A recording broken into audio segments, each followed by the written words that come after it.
at that time, and the centre of it was the GPO film unit under John Grierson. I suggested to Humphrey that he might think of that unit as a possibility, and I well remember his sort of casual approach to it. He said, well, why not? And one of Humphrey's early assignments was not to direct a film at all, but to act in one. I have every reason to suppose that a dirty attempt will be made to steal these papers, and you will guard them with your life. I will, sir, for the honor of the GPO. The Post Office Film Unit was the most famous of a number of similar groups that existed at the time. Nominally, at least, these units were supported by large companies and institutions to make advertising and promotional films, but they were granted an extraordinary degree of creative freedom.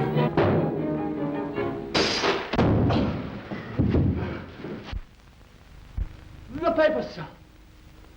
Hurrah! He seemed to enjoy the work, but he didn't do anything of any great note. He did little films about, the history of the postal service and that kind of thing. Nothing very remarkable, nothing very distinctive. As the postal special thunders north at a mile a minute, the sorters work non-stop. Jennings was an outsider at the GPO.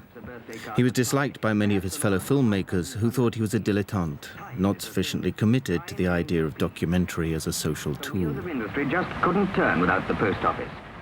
Class war was fought out, I think, in the GPO film unit. They felt patronised by this man. He had a very plummy accent. He came from Cambridge. He didn't feel celluloid in his sinews in the way that they did. He often said things like, I'm only slumming it, I'm not really a filmmaker. I'm an artist, I'm interested in poetry, I'm interested in literature.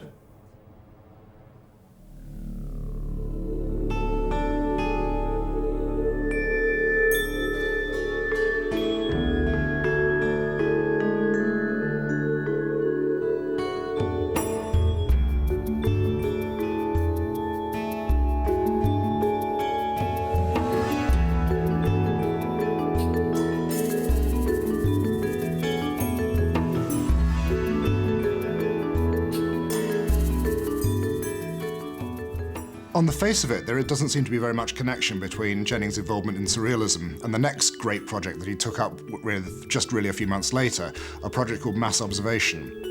The aim of the mass observation movement, of which Jennings was one of the 3 original founders, was to record, observe, and analyse the thoughts and behaviour of ordinary Britons, in particular working-class northerners, who, to a middle-class man like Jennings, were as foreign and exotic as any far-flung African tribe. Mass observation was an attempt to evolve what they called an anthropology of everyday life, to actually sort of eavesdrop on the nation and to observe ordinary people doing ordinary things. At one point, they had 500 observers distributed throughout Britain who would, in a way, approach people in different ways, even, I'm sorry to say this, but even standing in public toilets, trying to listen to what people were talking about, and making notes, and sending those notes to London. This is an observation by a full-time observer called A.H., written in March 1939. A.H. is at the Paramount Dance Hall in London, which was part of a study Mass Observation did of dancing and dance music. And it's quite extraordinary because he says that he's trying to work out a system of counting the different positions that the male partner's hand had on the woman. So this is a really detailed, almost anthropological kind of observation. I found that there were 9 positions for the man's right hand on his partner's back, under her right shoulder blade, under her left shoulder blade, and so on. Some have the palm of their hand on their partner's body, others have the wrist only touching her body. In 1 or 2 cases, neither hand nor wrist touched her body. Not so easy to classify the holds women have of men.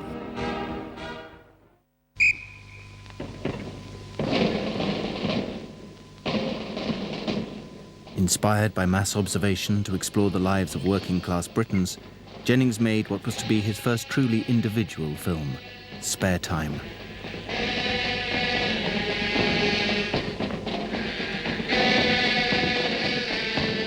The famous sequence of the kazoo band in Spare Time which was very, very controversial in the British documentary movement, is, I think, a classic example of what Jennings was trying to do.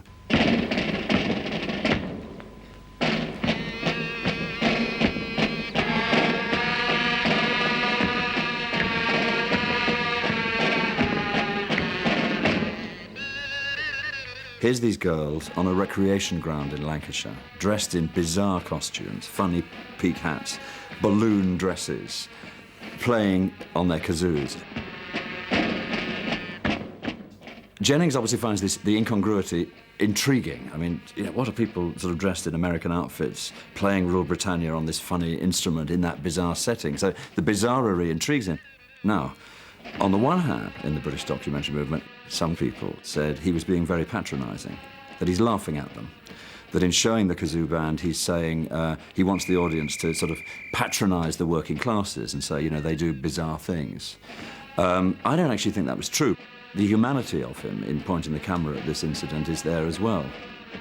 It's the surrealism of everyday life.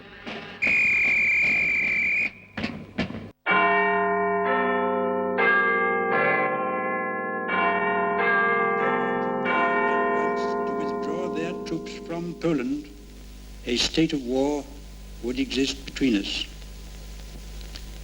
I have to tell you now that no such undertaking has been received, and that consequently this country is at war with Germany.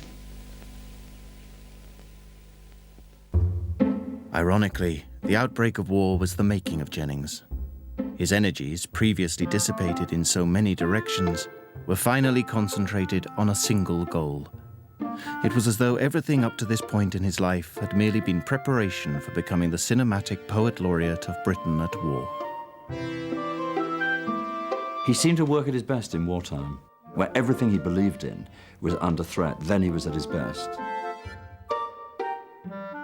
He was a great patriot, oddly enough. The contradiction in a way, because you tend to think that overt patriotism tends to move to the right a bit, and Humphrey was well to the left.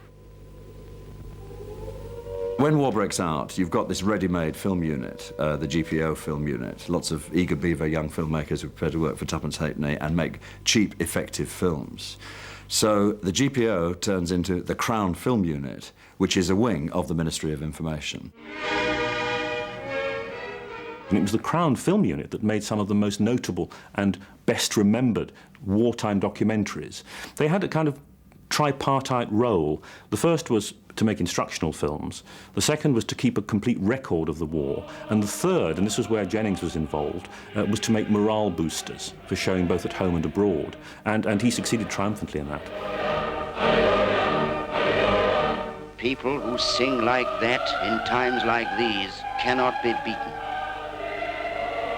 These people are slow to anger, not easily roused. These people have the power to hit back. And the Nazis will learn, once and for all, that no one with impunity troubles the heart of Britain.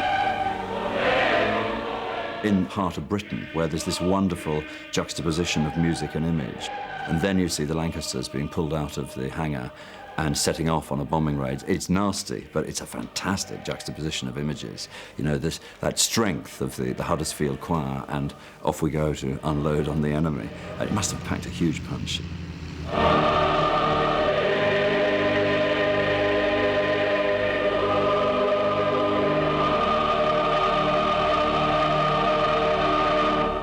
They're about morale, they're about the home front, they're about, you know, London taking it, and how in a funny way, for the one and only time in its history, Britain turned into a kind of socialist republic during the Second World War because of the shared core.